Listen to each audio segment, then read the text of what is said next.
I was looking for a career. I worked on a farm, and I was looking for a career to better my life and provide for my family.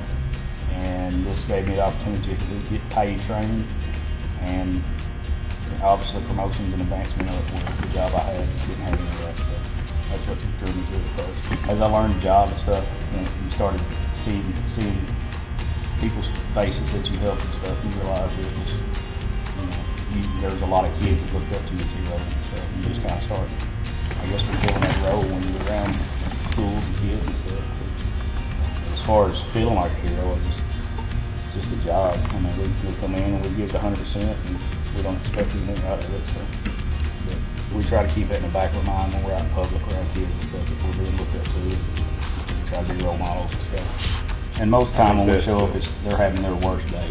Yeah. So when we show up, they need something, big or some help or something. We spend a lot of time here at the station. We do a 24-hour shift, and from 8 o'clock to roughly 5, we treat it like a normal job. We got stuff we do, inspections, station maintenance, yard care, training. We're constantly doing all that kind of stuff.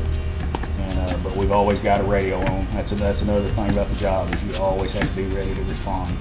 A lot of people ask us, well, why do y'all drive the truck around everywhere you go? Well, we don't want to have to go back to the station to get it. When we're here, there's always a radio on somebody, and we're always ready to respond when we get called. So it may be 100 degrees outside and we're mowing the grass, and it's hot and sweaty and tired, but when they call for us, we drop what we're doing and we go. Yeah, we don't get lunch break or dinner break. No, there is no breaks. When we walk in the door at 7 o'clock in the morning, there's no break till the next morning when it's time to go home. If something like that happens, you want to be the one there taking care of it, so it doesn't happen a whole lot, but when it happens, we're more than happy to go take care of it. I guess that's another fun part of the job, is because you can't predict it. No. You can't Yeah. predict it. It's always something different. That's the one thing about it. Yeah, there's some years on 4th of July you won't make a no run. cause is exactly the same. It don't matter. This morning, it's pouring down rain this morning. You sitting here thinking, it's raining, we're not going to have any grass fires or anything. And next thing you know, hey, we got a grass fire we're going to. Your phone goes off and you have no idea what your kids get sent to. I don't know, you'll hear people say, well, so-and-so got a save, or they actually pulled a live victim from a building or something, and to put that on one person's kind of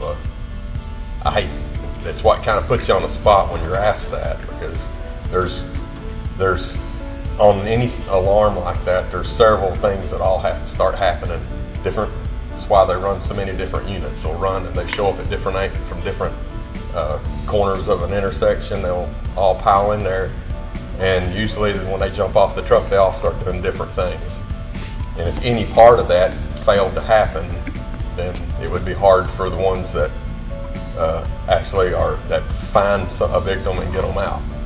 One in particular would be an apartment complex, 2-story. A lady had surgery earlier that day, had gone home. She was still under some meds. She was still sedated. Decided she'd fix herself something to eat.